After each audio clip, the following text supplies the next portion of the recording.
कल तक हमने चारों कॉलिगेटिव प्रॉपर्टीज कर ली हैं। फर्स्ट कॉलिगेटिव प्रॉपर्टी का फॉर्मूला कौन बताएगा?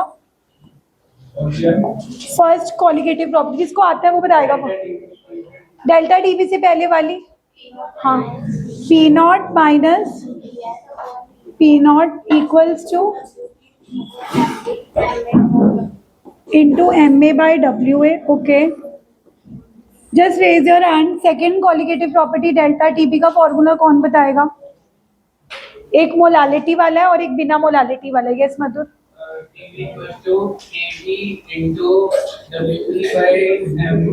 मोलालिटी या दूसरा फॉर्मूला क्या था? मोलालिटी को ओपन करके WB by M into 1000 by WH. Okay, What about the third colligative property? Please बातें नहीं करना आज, प्लीज। मैं बिल्कुल इस मोड में आई हूँ कि आज बिल्कुल पढ़ेंगे ध्यान से, कोई बातें नहीं। डेल्टा टीएफ का फॉर्मूला, डेल्टा टीएफ का KF इंटू मोलालिटी या फिर WB upon MB, same. And the last we did osmotic pressure, CRT या C की जगह WB बाय और नीचे volume. Now today you will be very much astonished कि जो हमने चार कॉलिगेटिव प्रॉपर्टीज के फॉर्मूले लर्न करे, लेकिन कभी कभार जब इन कॉलिगेटिव प्रॉपर्टीज का फॉर्मूला लगाया जाता है टू कैलकुलेट एनीथिंग, जैसे मान लो आपको क्वेश्चन आया कि आपने मोलर मास निकालना है, मैं ध्यान ऊपर दो प्लीज, या आपको गिवन मास निकालना है, आपने क्वेश्चन रीड किया, मैं अब नमन देख लो फिर प्लीज। आप क्या करते हो? आप एग्जाम में जाते हो, आप क्वेश्चन रीड करते हो, आप आइडेंटिफाई करते हो कि ठीक है हमने जो चारों कॉलिगेटिव प्रॉपर्टीज पढ़ी हैं उसमें से डेल्टा टीबी का क्वेश्चन आया है, आप delta TB value value put करते हो। मैं ये तनिष्क एक एक बच्चों को टोकना ना पड़े, केबी की वैल्यू पुट करते हो, 1000 डब्ल्यू और डब्ल्यू भी निकालते हो और आंसर मैच नहीं होता। या कभी कभार आपको मोलर मास कैलकुलेट करना होता है ग्लूकोज का मोलर मास 180 है, लेकिन आपने जो फॉर्मूले से निकाला वो 60 आया, गलत आया। दैट मीन्स चारों कॉलिगेटिव प्रॉपर्टीज को यूज करके कभी कभार हम जब कोई चीज कैलकुलेट करते हैं वो रॉन्ग आ जाती है। उसका कारण ये होता है कि जब आप सल्यूट डालते हो, जब आप पानी में नमक डालते हो, जैसे तुमने पानी में NaCl डाला, तुमने कितने NaCl के पार्टिकल्स डाले? 1, लेकिन वो पानी में जाके कितने में टूट गए? तो जो कॉलिगेटिव प्रॉपर्टी की value delta TB value value एक पार्टिकल की वजह से आनी चाहिए थी, उसकी वैल्यू कितने के लिए आ गई? Try to understand. ये सारी कॉलिगेटिव प्रॉपर्टीज का क्या मतलब है? ये नंबर ऑफ पार्टिकल्स पे डिपेंड करती हैं। तुमने अपनी तरह से एक पार्टिकल डाला NaCl, वो पार्टिकल पानी में जाके कितने पार्टिकल्स में टूट गया ध्रुव? 2। तो जो कॉलिगेटिव प्रॉपर्टी की value delta TB value value हमारे एक पार्टिकल की वजह से आनी चाहिए थी, वो वैल्यू अब कितने पार्टिकल्स की वजह से आ रही है? तो ये वैल्यू ही अगर ज्यादा आ रही है, डेल्टा टीबी की वैल्यू ही जितनी आनी चाहिए थी उससे ज्यादा आ रही है, तो अगर तुम फॉर्मूले में सारी चीजें पुट करके डेल्टा टीबी की वैल्यू जो आ रही है उसको पुट करके जब तुमने मोलर मास निकाला, तो मोलर मास डेल्टा टीबी के इनवर्सली प्रोपोर्शनल है। तो अगर डेल्टा टीबी की वैल्यू ही डबल आ रही है तो मोलर मास की वैल्यू हाफ आ जाएगी, यानी कि आनी 180 चाहिए, आ क्या जाएगी? 180 का हाफ 60 होता है। ट्राई टू 180 का हाफ इज 90 आ गई। Try to understand the concept कि कभी कभार क्या होता है कि हम अपनी तरफ से चारों कॉलिगेटिव प्रॉपर्टीज के फॉर्मूले लर्न कर लेते हैं, सारी वैल्यूज पुट करके मोलर मास निकालते हैं। तो साइंटिस्ट ने ये ऑब्जर्व करा कि जैसे ग्लूकोज पे एक्सपेरिमेंट करके देखा या NaCl पे एक्सपेरिमेंट करके देखा, Na का एटॉमिक मास कितना होता है? 23। Cl का कितना होता है? 35. 23 प्लस 35.5 आना कितना चाहिए? 58. अब साइंटिस्ट ने जब एक्सपेरिमेंट किया, डेल्टा टीबी की वैल्यू निकाली, सारी चीजें निकाली, वहां से मोलर मास 58.5 नहीं आया, उसका आधा आया। फॉर्मूले से 58.5 की जगह 29 आया। तो साइंटिस्ट ने तो बोला कि ये तो कॉलिगेटिव प्रॉपर्टीज गलत है। बट ये गलत तो थी नहीं। फिर साइंटिस्ट ने रीजन ढूंढा कि अगर इन कॉलिगेटिव प्रॉपर्टी से जब हम वैल्यू निकाल रहे हैं, मोलर मास निकाल रहे हैं, जब वो आई गलत रही है फिर तो इसका कोई फायदा नहीं होगा। फिर साइंटिस्ट ने रीजन ढूंढा कि क्यों गलत आ रही है। फिर साइंटिस्ट ने रियलाइज करा कि कभी कभार क्या होता है कि आप जब NaCl डालते हो, तो आप सपोज एक एग्जांपल दे रही हूँ कि मान लो आपने कितने NaCl डाले 1, पर वो तो पानी में जाके डिसोशिएट करेगा, क्योंकि NaCl की नेचर क्या है कि इट डिसोशिएट्स। ये कितने में डिसोशिएट होगा, एक Na पॉजिटिव और एक Cl नेगेटिव। अब जब तुमने डेल्टा Tb की एलिवेशन एंड बॉइलिंग पॉइंट की प्रॉपर्टी मेजर करी, वो एक पार्टिकल की वजह से आनी चाहिए थी, क्योंकि तुमने तो कितने NaCl डाले 1, उसकी वैल्यू जितनी आनी चाहिए थी उससे डबल आएगी। ये बात समझ रहे हो कि उसकी वैल्यू जितनी आनी चाहिए थी उससे डबल क्यों आएगी, क्योंकि उसको तो 2 पार्टिकल दिखे ना, एक Na दिखा और एक। कहने का मतलब है कि जो आप कॉलिगेटिव प्रॉपर्टी की वैल्यू यहाँ पुट कर रहे हो वो पहले से ही डबल आ रही है, जितनी आनी चाहिए पहले से ही क्या आ रही है। तो जब आपने वो वैल्यू यहाँ पे पुट करी, तो पुट करने के बाद जो मोलर मास आया वो हाफ आया, मतलब NaCl का 29 आया, because it is inversely proportional. What is the solution? Solution is this, van't Hoff नाम का एक साइंटिस्ट आया, वॉन्टॉफ नाम का एक साइंटिस्ट आया जिसने जादू किया। उसने कहा कि आप कुछ मत करो, जितनी भी कॉलिगेटिव प्रॉपर्टीज आपने पढ़ी हैं, पहली कॉलिगेटिव प्रॉपर्टी क्या पढ़ी है, बोलो मेरे साथ, फॉर्मूला बोलो, WB अपॉन। बॉयज आप चुप कर सकते हो तो ठीक है, नहीं कर सकते तो प्लीज लीव कर लो, because you know how important today's lecture is. अब आपको जितनी सी बात मैंने समझाई है उसका कंक्लूजन देख लो कि क्वांटम ने कहा कि अगर आप चाहते हो कि हर केस में कॉलिगेटिव प्रॉपर्टी से आंसर सही आए, चाहे सल्यूट पानी में जाके डिसोशिएट हो चाहे डिसोशिएट ना हो, लेकिन आपकी कॉलिगेटिव प्रॉपर्टी का आंसर सही आए, तो साइंटिस्ट ने कहा कि आप कुछ मत करो, जो भी कॉलिगेटिव प्रॉपर्टी उसमें आई लगा दो। क्या लगा दो? जैसे जो दूसरी कॉलिगेटिव प्रॉपर्टी है डेल्टा Tb, अब तक जब आप इसका फॉर्मूला लगा के न्यूमेरिकल करते थे, आप फॉर्मूला यूज करते थे Kb into WB upon MB into 1000/WA, but अब आप आई लगाओगे। अब तक आप डेल्टा TF का न्यूमेरिकल जब सॉल्व करते थे तो आप फॉर्मूला लगाते थे KF/WB/MB इंटू 1000/WA, बट अब आप आई लगाओगे। And the last colligative property pi is equal to CRT, अब आप आई लगाओगे। I is a van't Hoff factor जो ये प्रॉब्लम सॉल्व कर देगा। कैसे सॉल्व करेगा उसको भी मैं आपको बता देती हूँ, फॉर्मूले में तो लगा लेना है, सॉल्व कैसे करेगा। देखो वॉन्ट ऑफ ने कहा कि हम एक काम करते हैं, हम क्या करते हैं, जैसे NaCl का क्वेश्चन आएगा ना, आई का मतलब क्या होता है, number of particles after dissociation upon number of particles before dissociation. यानी कि जैसे आप न्यूमेरिकल में देखोगे कि NaCl का क्वेश्चन है, आप जैसे देखोगे न्यूमेरिकल में किसका क्वेश्चन है, आपको खुद को पता लग जाएगा कि आप एक डालोगे वो 2 में टूटेगा, यानी कि बिफोर टूटने से पहले आपने कितने डाले और वो बाद में कितना हो जाएगा। तो अगर आप पहले ही आई की वैल्यू 2/1 पुट कर दोगे, जो आप पहले ही आई की वैल्यू 2/1 पुट कर दोगे, उससे क्या होगा अमर, कि जो वैल्यू डेल्टा Tb की डबल आ रही थी, जिसकी वजह से आपका मोलर मास गलत आ रहा था, यानी कि क्या आ रहा था, हाफ, वो आई की वैल्यू मल्टीप्लाई होकर उसको अपने आप ही करेक्ट कर देगी। Try to understand how this I is going to play the magic. ये आई लगाने से मैजिक क्या होने वाला है। जैसे मैं एक एग्जांपल दे रही हूँ कि डेल्टा Tb का आंसर गलत क्यों आ रहा था डेल्टा Tb से, क्योंकि तुम एक NaCl डाल रहे थे और वो पानी में जाके कितने में टूट रहा था, 2 में, जिसकी वजह से डेल्टा Tb की वैल्यू ही क्या आ रही थी, डबल। उसकी वजह से जो MB वहां से आप कैलकुलेट कर रहे थे इनवर्सली प्रोपोर्शनल होने की वजह से MB क्या आ रहा था, 58 आने की जगह क्या आ रहा था, 29। अब आई से मल्टीप्लाई होके उसने प्रॉब्लम कैसे सॉल्व करी, आई तुमने कैसे निकाला Naman, number of particles after dissociation divided by number of particle. तो यानी कि जब भी तुमने देखा कि क्वेश्चन में NaCl, KCl या इलेक्ट्रोलाइट है, मतलब फॉर्मूले से ही तुम्हें जजमेंट हो जाएगी कि ये तो सल्यूट इलेक्ट्रोलाइट है, यानी कि ये पानी में टूटने वाला है। पानी में क्या है, NaCl आपको पता ही है कि कितने में टूटेगा प्राप्त, 2 में।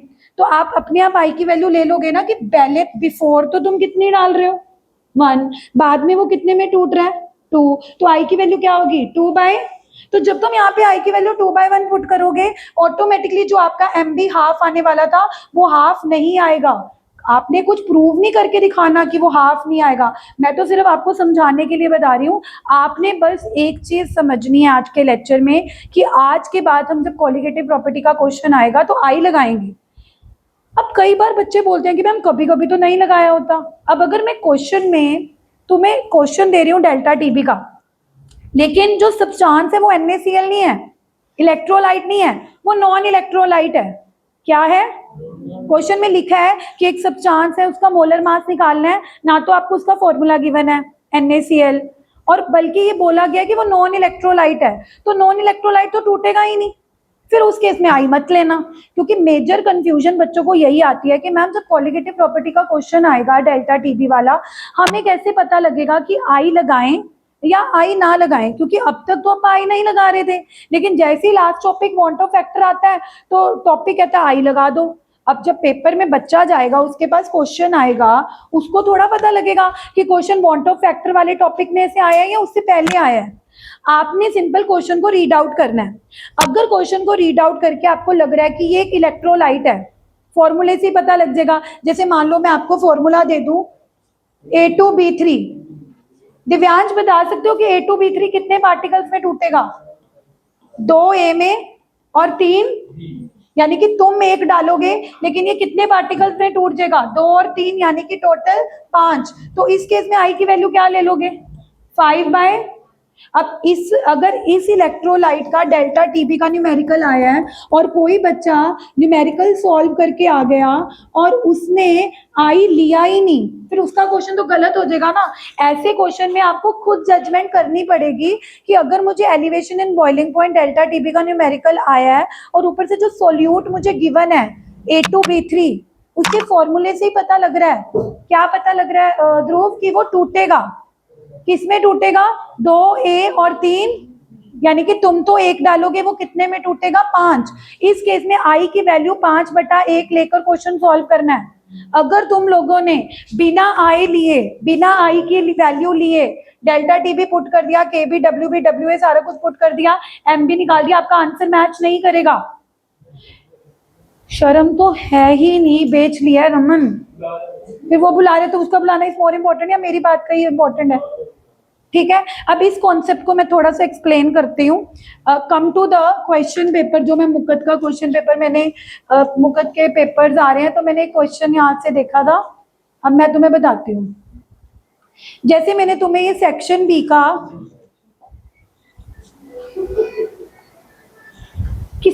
हाउ डेयर, किसका फोन है ये? दिव्यांश देखो, तुम 1 महीने के बाद आए हो, फिर मैं बेइज्जती करूंगी, अच्छा लगेगा? इधर देखो, सारे बोर्ड पे देखो, ये क्वेश्चन मैंने करवाया था, एक मिनट रीड करना ये क्वेश्चन। ये क्या नाम है? आर्यवीर, आप रीड करना ये क्वेश्चन, सेक्शन बी का first question. When 1.80 non volatile compound, compound के बारे में कुछ नहीं बताया, नॉन वोलेटाइल है, बताया कि ये इलेक्ट्रोलाइट है, कुछ नहीं बताया। 1.80 मतलब गिवन मास कितना? इफ डिसॉल्व्ड इन, तो WA की वैल्यू कितनी गिवन है? 25 ग्राम। द सोल्यूशन बॉइल्स एट, ये क्वेश्चन मैंने करवाया हुआ है, मैं सिर्फ आपको ये दोबारा इसीलिए करवा रही हूँ, ये दिखाने के लिए कि सोल्यूशन का बॉइलिंग पॉइंट कितना गिवन है? 56 पॉइंट। ये मुक्कत वालों के पेपर है, उन्हीं का क्वेश्चन पेपर है, उन्हीं के क्वेश्चन डिस्कस करवा रही हूँ। शर्म नहीं है तुम लोगों को? ये मयंक वर्मानी, तू देख ले, फिर ऊपर ध्यान दो, तू ही पढ़ी क्वेश्चन। प्योर का बॉइलिंग पॉइंट कितना गिवन है? ठीक है, दोनों का डिफरेंस करके डेल्टा टीबी आ गया था। कांस्टेंट केबी की वैल्यू कितनी गिवन है?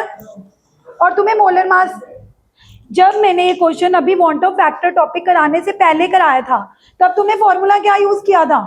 केबी WB by MB into 1000 by delta TB value वैल्यू दोनों को माइनस करके 0.48 आई थी। केबी की वैल्यू 1.72 गिवन है। WB ये तुमने करा था क्वेश्चन, मैं तुम्हें सिर्फ ये बताने की कोशिश कर रही हूँ। MB कितना गिवन है? सॉरी, मोलर मास तो निकालना है।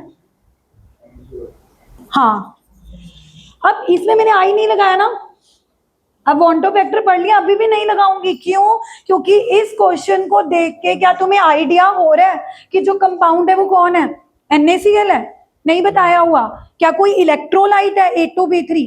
कुछ भी इंफॉर्मेशन नहीं है। तो अब हम ये वॉन्टो फैक्टर पढ़ भी चुके हैं। अब आप एग्जाम में गए, क्या आप इस क्वेश्चन को रीड करके ये जजमेंट लगा पाओगे कि इसमें डेल्टा टीबी के फॉर्मूले में आई लगाना है कि नहीं लगाना? नहीं लगाना। अब क्यों नहीं लगाया आई? क्योंकि अगर तुम आई यहाँ पे लगा भी लोगे, मान लो आपको लगा कि मैम ने बोला था हर कोलिगेटिव प्रॉपर्टी में आई लगाना, आई की वैल्यू लोगे क्या?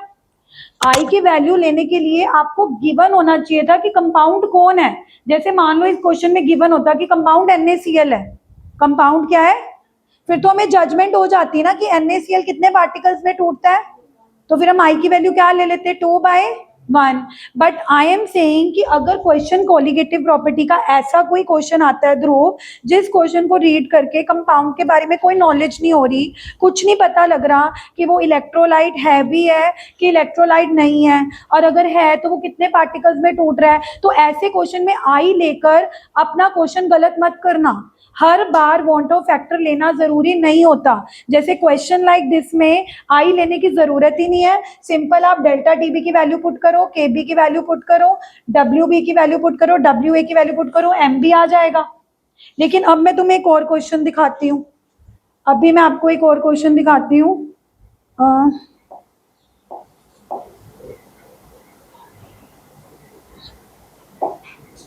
हाँ, ये क्वेश्चन पे आ जाओ।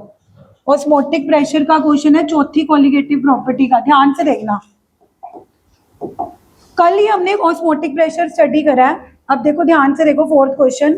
Osmotic pressure of a dilute solution of an ionic compound XY, एक कंपाउंड है XY, उसका ऑस्मोटिक प्रेशर 3 टाइम्स है एक ऐसे सॉल्यूशन का BaCl2 का। मतलब ये कह रहे हैं कि जो पहला आयनिक कंपाउंड है, ये देखो अमर, पहला कंपाउंड है जो आयनिक कंपाउंड, इसका ऑस्मोटिक प्रेशर दूसरे के 3 टाइम्स गिवन है।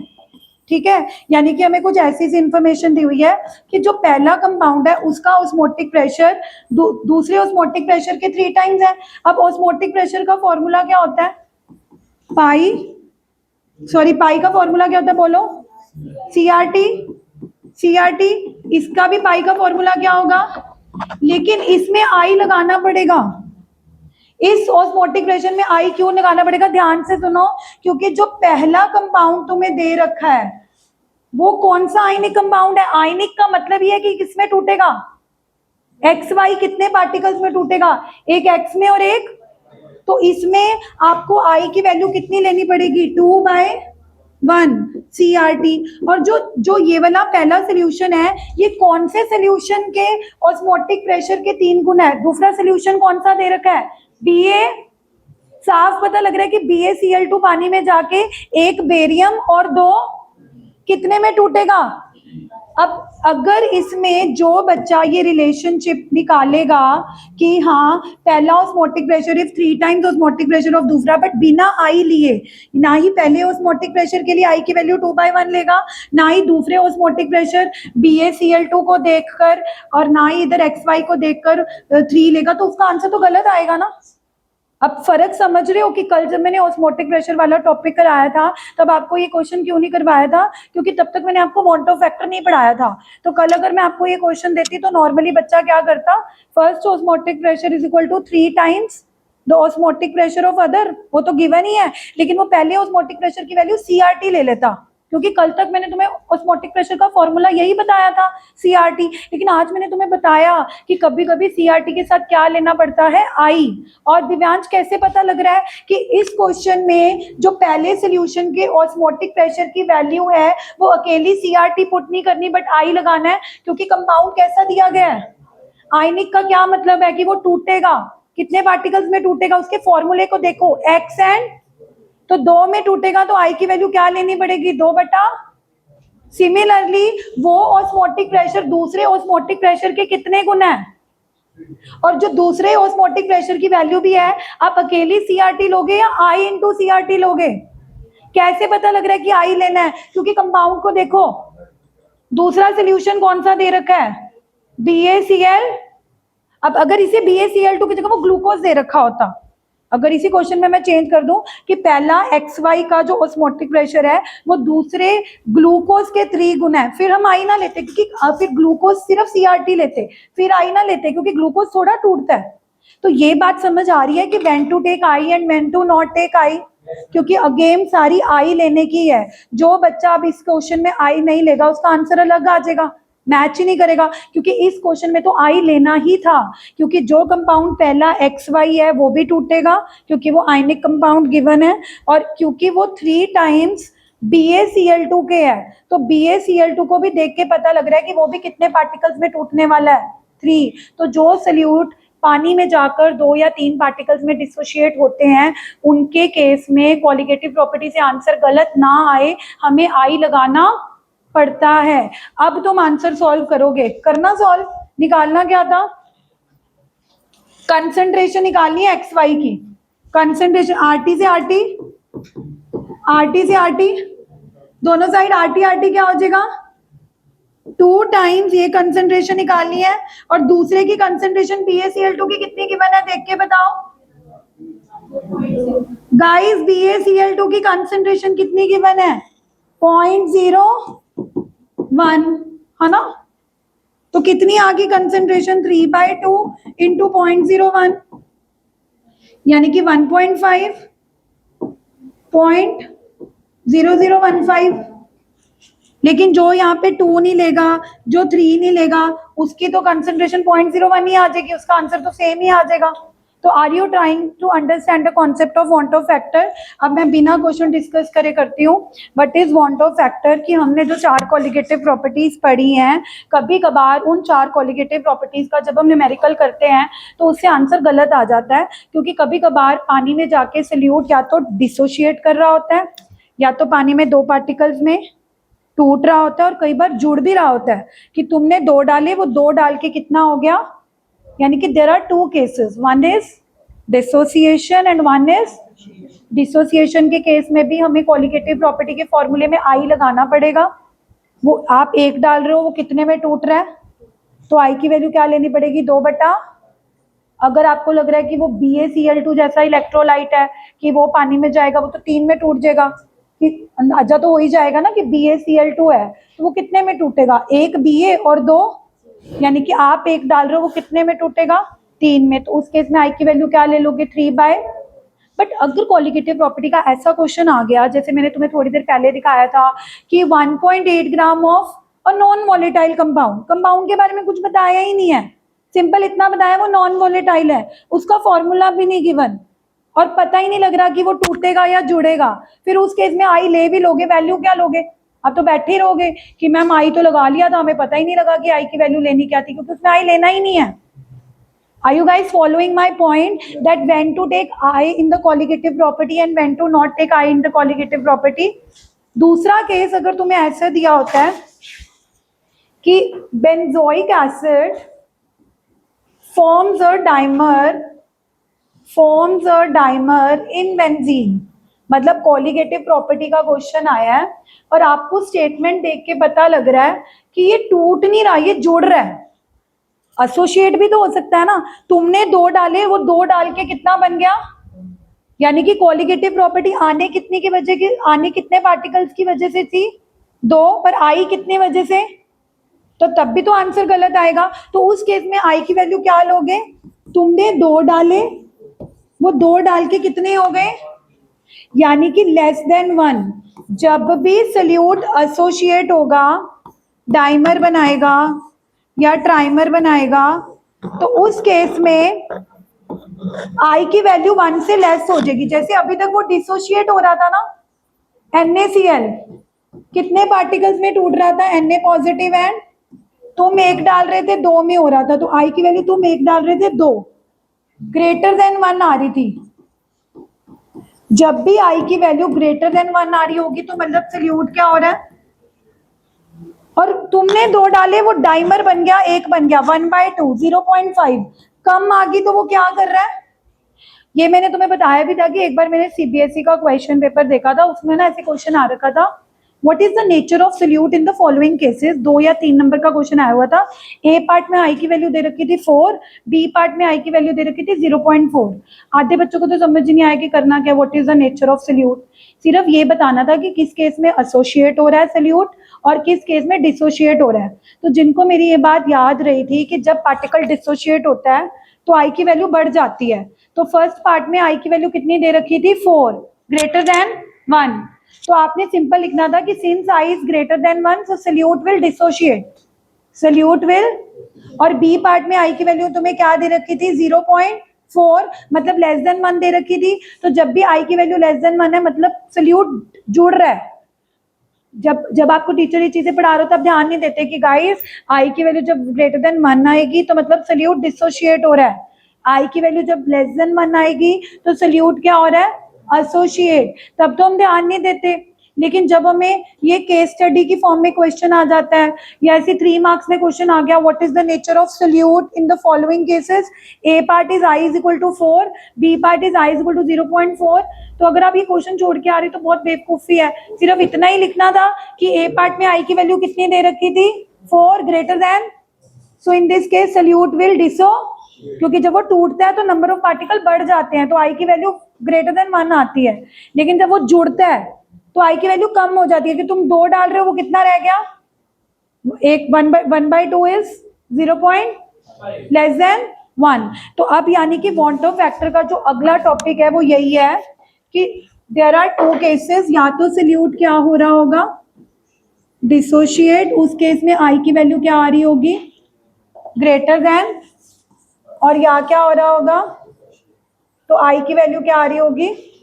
तो यानी कि कल को अगर मैं आपको एक न्यूमेरिकल दे दूं किसी भी कॉलिगेटिव प्रॉपर्टी का और ये क्वेश्चन डाल दूं कि tell whether the solute is undergoing dissociation, और तो इसका मतलब है तब भी ये क्वेश्चन आई का है। आप उस कॉलिगेटिव प्रॉपर्टी में आई डाल दोगे, सारा कुछ पुट करके आई की वैल्यू निकाल लोगे। क्या निकाल लोगे आई की, अगर आई की वैल्यू ग्रेटर देन 1 आ रही होगी तो आप बोलोगे कि सोल्यूट क्या हो रहा है, और अगर आई की वैल्यू लेस देन 1 आ रही होगी तो क्या हो रहा है। मतलब कई बार क्या होता है कि कॉलिगेटिव प्रॉपर्टी का क्वेश्चन आता है डेल्टा टीबी का, के बी भी गिवन है, डब्ल्यू बी भी गिवन है, एम बी भी गिवन है, डब्ल्यू ए भी गिवन है, बच्चा सोचता है निकालना क्या है, गिवन तो सब कुछ है, लेकिन एंड में लिखा होता है predict weather the solute undergoes dissociation और एसोसिएशन। इसका मतलब है कि जो आपको कॉलिगेटिव प्रॉपर्टी का क्वेश्चन आया है delta T B equal to K B W B by M B into 1000 by W A, सारा कुछ इसीलिए दे रखा है क्योंकि आप सारा कुछ पुट करके आई निकाल लो। उस कॉलिगेटिव प्रॉपर्टी के फॉर्मूले में आई भी लगाओगे ना, सारी कुछ वैल्यूज पुट करके आई निकाल लो। अब आप कहोगे कि मैम अभी तक तो आई हम ऐसे निकालते थे number of particles after dissociation divided by number of particles, पर हर केस में वो फॉर्मूला नहीं लगता। वो फॉर्मूला तो तब लगता है जब हमें देख के अंदाजा हो जाता है कि NaCl है तो हम 1 ले रहे हैं, वो बाद में कितना टूट रहा है 2 में। कभी कभार हमें फॉर्मूले से भी आई निकालना पड़ेगा, मतलब अगर आपको 3 मार्क्स का क्वेश्चन आ गया तो आप डेल्टा टीबी वाले फॉर्मूले में ही आई लगा दोगे, सारा कुछ पुट कर दोगे, ये भी गिवन होगा, ये भी गिवन होगा, ये भी गिवन होगा, ये भी गिवन होगा, ये भी गिवन होगा, यहाँ पे आई लगा दोगे, सारा कुछ पुट करके यहाँ से आई निकालोगे। किसकी वैल्यू निकालोगे, तो मैंने 2 तरीके सिखा दिए आई निकालने के। पहला तरीका क्या था, number of particles after dissociation divided by number of particles. वो तो हमने तब करना है आई जब हमें कोई और चीज निकालनी है, तो आई की वैल्यू 2/1 या 3/1 आप अपने आप पुट करोगे। जब आपको सारा कुछ ही गिवन है और आई निकालने के बारे में कोई आइडिया ही नहीं दे रखा, फिर उल्टा सारा कुछ पुट करके यहाँ से आई निकालोगे। अमन, सब कुछ पुट करके यहाँ से क्या निकालोगे, अगर इसकी वैल्यू किससे बड़ी आ गई 1 से, तो आप क्या प्रेडिक्ट करोगे, that solute must be undergoing, और अगर आई की वैल्यू लेस देन 1 आ गई तो आप क्या इंटरप्रेट करोगे, that solute must be going. अब डिग्री ऑफ डिसोसिएशन और डिग्री ऑफ एसोसिएशन तो मैं आज कराऊंगी नहीं क्योंकि तुम कंफ्यूज ही हो जाओगे कि मैम अब ये क्या आ गया। तो आज की स्टोरी थोड़ी सी दोबारा से रिपीट करते हैं, फिर हम 1-2 न्यूमेरिकल्स करके देखेंगे। How many colligative properties we have studied, 4। चारों कॉलिगेटिव प्रॉपर्टीज के फॉर्मूले हमें आते हैं, हमने उनके न्यूमेरिकल्स भी करे हैं, बट अब तक वो फॉर्मूले हम बिना आई लगाए कर रहे थे। अब तक हम वो फॉर्मूले क्या लगाए बिना कर रहे थे, बिना वांट ऑफ फैक्टर। हाँ, अब मधुर को लग रहा है कि अब आपने वांट ऑफ फैक्टर कर दिया तो बस इसी फॉर्मूले में आई लगाना है। दिखने में तो यही लगता है कि कुछ खास नहीं है, कोई बड़ी बात नहीं है, फॉर्मूले में क्या ही लगाना है, आई। बट जब आप एग्जाम में जाओगे तो ये बड़ी बात बन जाएगी, क्योंकि जब आप एग्जाम में जाओगे तब आपको पता नहीं होगा कि वो क्वेश्चन वांट ऑफ फैक्टर में से आया है कि वांट ऑफ फैक्टर में से नहीं आया। तब तो आपको क्वेश्चन को रीड करके खुद अंदाजा लगाना पड़ेगा कि क्या मुझे ये क्वालिटेटिव प्रॉपर्टी का फॉर्मूला डेल्टा टीबी वाला आई के साथ करना है या आई के साथ नहीं करना। कैसे पता लगेगा? अगर क्वेश्चन में डिसोसिएशन और एसोसिएशन की कोई बात ही नहीं हुई, कंपाउंड का फॉर्मूला तक भी नहीं गिवन, NaCl या XY या A2B3, कि जिसको देख के जजमेंट हो सके कि वो डिसोशिएट हो रहा है या एसोसिएट हो रहा है, उस केस में तो आई लगाना ही मत। मतलब ये क्वेश्चन वांट ऑफ फैक्टर के टॉपिक में से आया ही नहीं है, नॉर्मल क्वालिटेटिव प्रॉपर्टी से आया है। लेकिन अगर तुमने जैसे ऑस्मोटिक प्रेशर वाला क्वेश्चन पढ़ रहे थे कि एक आयनिक कंपाउंड XY है, उसका ऑस्मोटिक प्रेशर BaCl2 के ऑस्मोटिक प्रेशर के 3 गुना है। अब कोई नॉर्मल बच्चे ने इक्वेशन लगाई π1 = 3 times π2, π1 का फॉर्मूला लगा दिया CRT, which is correct, but उसने आई नहीं लगाया ना, तो उसका आंसर गलत आएगा। इस केस में आई क्यों लगाना था? क्योंकि कंपाउंड क्या गिवन है? XY। कंपाउंड क्या गिवन है? XY। खुद बोल रहे हैं मैं आयनिक हूं, मैं टूटूंगा। मैं किस में टूटूंगा? X और Y कितने पार्टिकल्स में? तो उस केस में जो बच्चे ऑस्मोटिक प्रेशर का फॉर्मूला CRT लगा रहे होंगे वो गलत होंगे ना, क्योंकि उनको क्या लगाना है? ICRT। क्या लगाना है? और I की वैल्यू क्या लेंगे? 2CRT equal to 3 times the osmotic pressure of BaCl2। BaCl2 के भी ऑस्मोटिक प्रेशर का फॉर्मूला क्या लगाएंगे तनिष? CRT के ICRT। क्यों? क्योंकि BaCl2 भी बोल रहा है, तुम्हें सुन नहीं रहा, मुझे तो सुन रहा है कि BaCl2 कह रहा है कि मैं टूटूंगा। कितने में टूटूंगा? एक Ba और 2, तो इस केस में भी कल्ला CRT लोगे या ICRT लोगे? तो यानी कि आज की क्लास में तो हम इतना भी समझ गए ना कि क्वालिटेटिव प्रॉपर्टी में कभी कभार आई लेना होता है और कभी कभार आई, ये भी बहुत बड़ी बात है। और आई की वैल्यू कैसे जज करनी होती है कि 2/1 लेनी है कि 3/1 लेनी है? अगर तो डिसोशिएट हो रहा है, अगर तो क्या हो रहा है, तो आई की वैल्यू क्या लेंगे?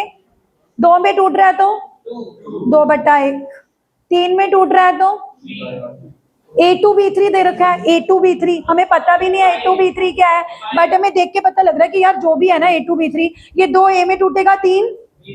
कई बार MCQ आ जाता है, what is the value of van't Hoff factor for A2B3? बच्चे ब्लैंक हो जाते हैं। सिंपल, A2B3 के लिए वांट ऑफ फैक्टर की वैल्यू क्या होएगी? अगर तुम्हें कुछ भी नहीं पता, इतना तो पता लग ही रहा है ना कि A2B3 कितने में टूटेगा। तो A2B3 के लिए वांट ऑफ फैक्टर की वैल्यू क्या होएगी? 5/।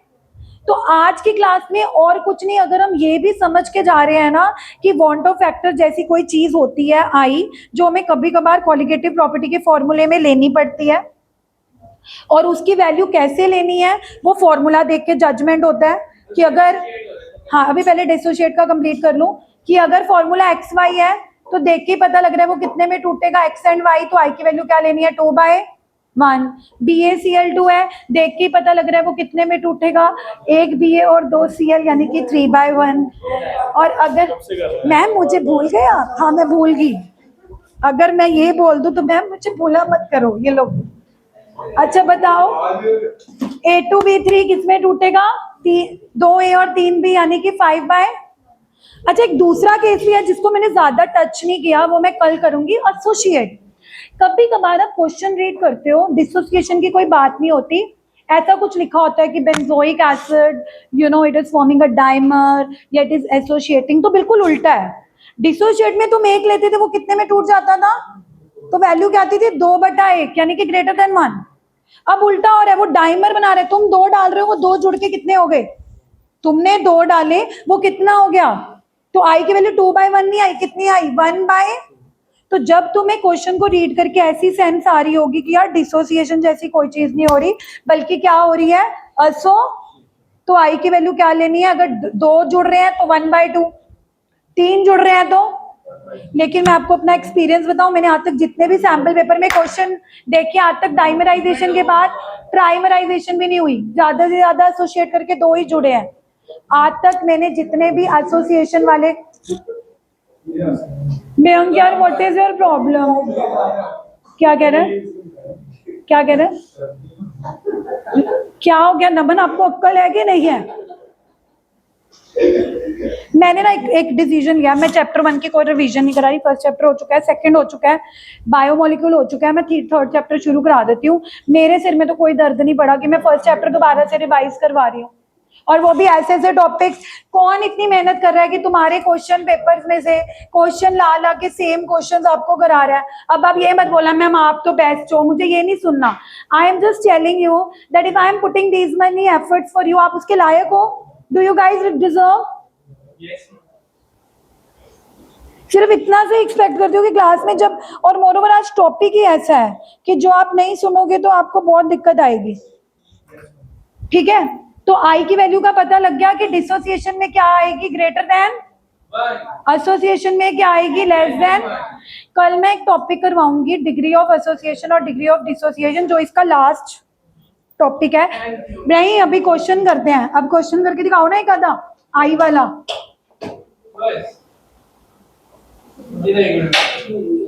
अच्छा, ये कौन बताएगा? नमन, फर्स्ट क्वेश्चन रीड कर, एमसीक्यू है, ओनली नमन।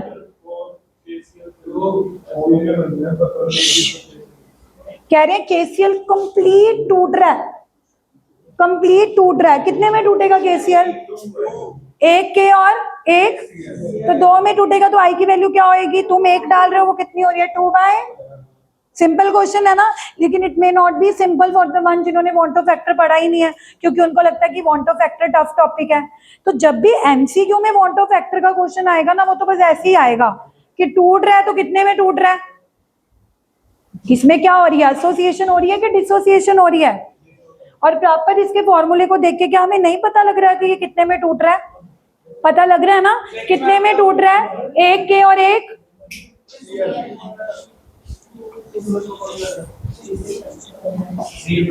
ये अभी तो कराना ही नहीं है, अभी जो मैं पूछ रही हूँ, मेरे को तो आप नहीं आता, चुप रहो।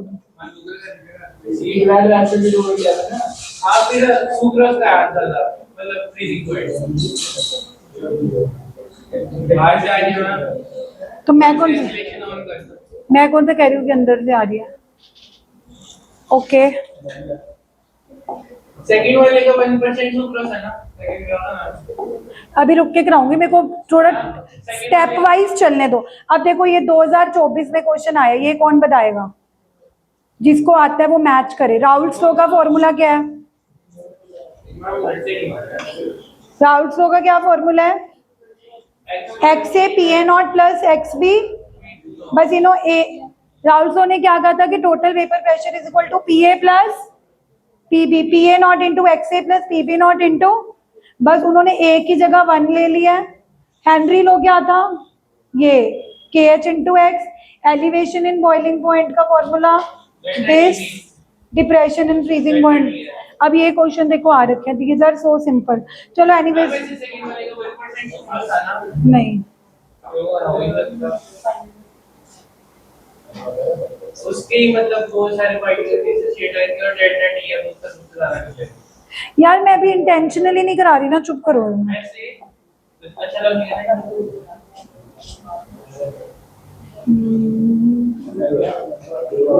चलो मैं अपने आप से देती हूँ, लिखना है क्वेश्चन, एक क्वेश्चन, कोई ना। कैलकुलेट द CBSE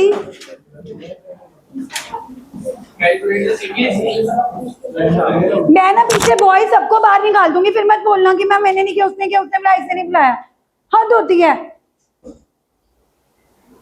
रितम आप तो प्लीज मत इनके साथ जुड़ा करो। दिव्यांश, जितना भगवान ने दिमाग दिया ना, उसका अगर तुम 10% भी यूज कर लोगे ना, कहीं पहुंच जाओगे। अब अगर तुम्हें पहुंचना ही नहीं है, तुमने अपनी किस्मत को खराब करना, तो देख लो। कैलकुलेट द, मैं आ रही हूँ, बताती हूँ तनिष तेरे को।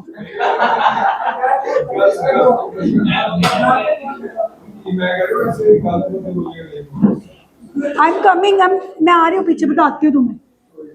नहीं, don't be sorry, I am telling you. लिखो, करो करो क्वेश्चन।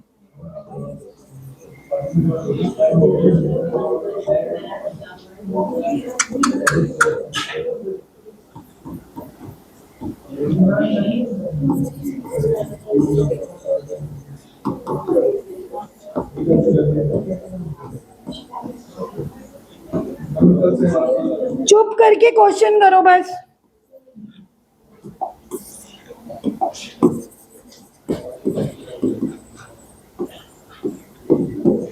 समझो तुम स्कूल में बैठे हो और ये क्वेश्चन आया कैसे सॉल्व करोगे, कोई किसी से बात नहीं करेगा। ये उससे क्या परफेक्ट मुझे नहीं पता, तुम अपने आप डिसाइड करो कौन सा फॉर्मूला लगेगा, आई लगेगा कि नहीं लगेगा। आई एम नॉट हेल्पिंग। आप पेपर में गए हो सीबीएसई के 2025 में, ये क्वेश्चन आया हुआ है तो तुम कैसे करोगे? हाँ, I am not telling. No no no, मैं शट अप। एंड में तो बताऊंगी मैं अब। हाँ, अभी नहीं बताऊंगी। नहीं, हो ही नहीं सकता। यस। क्या निकालना है? कैलकुलेटर। Okay okay okay.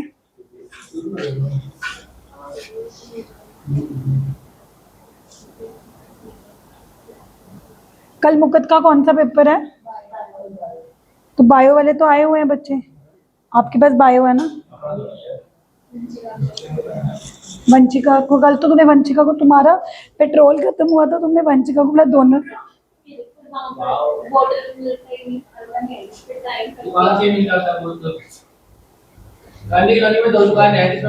तो फिर सबको नहीं पता। हाँ, पहले गिवन लिखो, निकालना क्या है। ये अर्चना मैम की क्लास में से हंसी आती है तुम्हें? ये तो बेशर्म ही है।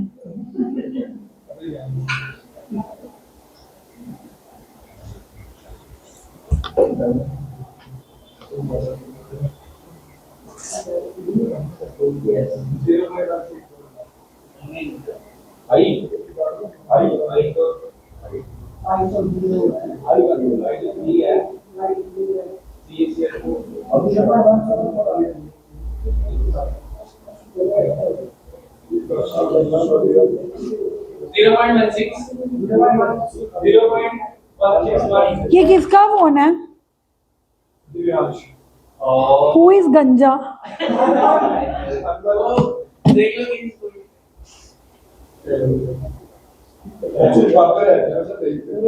0.162 सबसे पहले तो गिवन बताओ। WB is 3 gram. MB 111 मुझे एक बात बताओ, एक मिनट मधुर। एवरीबडी, मैम होमवर्क भी चेक करा आपने? करूंगी।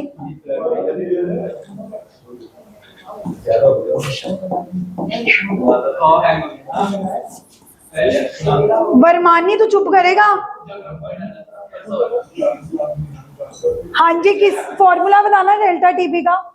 Delta TB is equal to, अब देखो कहीं भी ये लिखा नहीं है कि ये क्वेश्चन आई का है, लेकिन जैसे ही तुमने ये लाइन पढ़ी कि एक तो CaCl2 गिवन है, ऊपर से क्लियरली बताया कि ये क्या करेगा। मयंक प्लीज यार, प्लीज लास्ट लाइन पढ़ो, क्या लिखा हुआ है। एक तो सब्सटेंस को देख के खुद ही पता लग रहा है कि ये डिसोसिएशन करेगा, बल्कि गिवन भी है कि इट इज अंडरगोइंग कंप्लीट डिसो, यानी कि तुम एक CaCl2 डालोगे हर्ष, लेकिन ये कितने में टूटेगा, कितने में डिसोशिएट होगा प्राप्त CaCl2? तो अगर तुम एक डाल रहे हो और ये 3 में टूटेगा तो आई की वैल्यू क्या लेनी चाहिए? तो इस क्वेश्चन में आई लेना है ना। ये जो कॉलिगेटिव प्रॉपर्टी का क्वेश्चन है delta TB, it should be with I और विदाउट आई। क्या क्वेश्चन में कहीं लिखा है कि ये वांट ऑफ फैक्टर का क्वेश्चन है? नहीं, बट आपने खुद अंडरस्टैंड किया ना। आपने कैसे अंडरस्टैंड किया कि आई लेना पड़ेगा?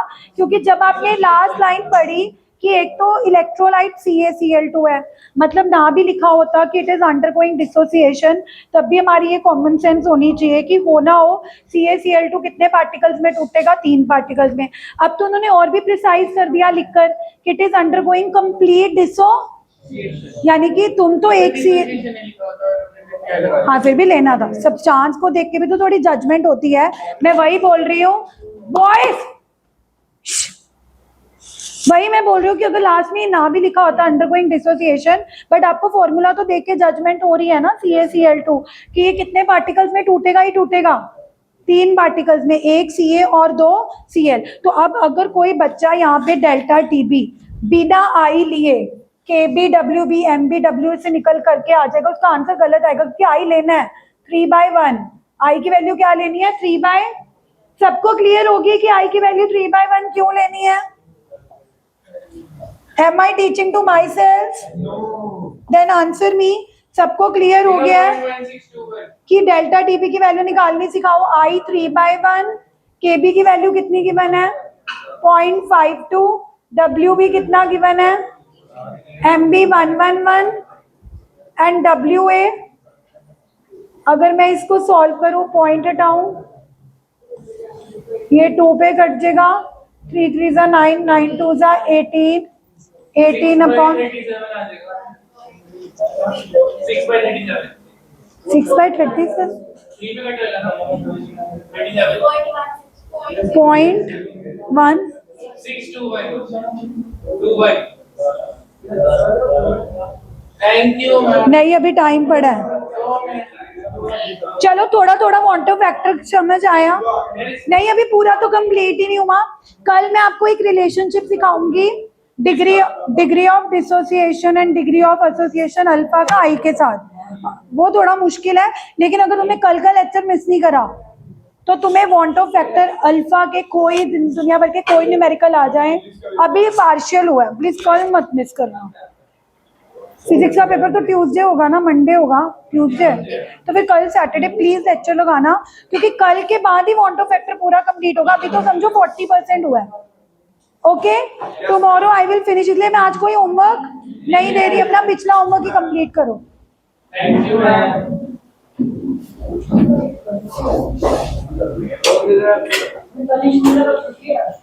नो, मेरे का आना कंपलसरी है। हाँ, संडे के देखेंगे।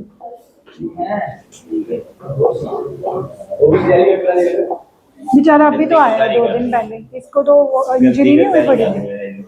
नहीं, इसको केमिस्ट्री तो आती है, हमें केमिस्ट्री तो आती है, बाकी मेरे को तो- सारे क्वेश्चन कर सॉल्व करिए। सारे आंसर थे हमने निकाले थे ना। मैंने ना मेरा सही किया तो जो ये होमवर्क करके आएगा अम्मा, मैं तेरी तारीफें कर रही नहीं हूँ। किया मैंने, वो ना 2 आंसर निकाले थे, मेरा भी सही था, इसका भी सही था। कल का कोई 2 आंसर होते हैं किसी क्वेश्चन के।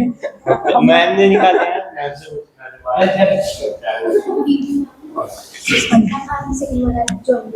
ठीक है, आप दोनों पटेल के हो। अब आपका तो यूपी हो चुका है ना, जो आई थिंक जून से पहले हुआ था, जिसमें चैप्टर 1 नहीं आया था, तो अभी दोबारा हो रहा है। 11th का तो है, जो 11th के बच्चे आते हैं उनका तो पटेल का है यूपी।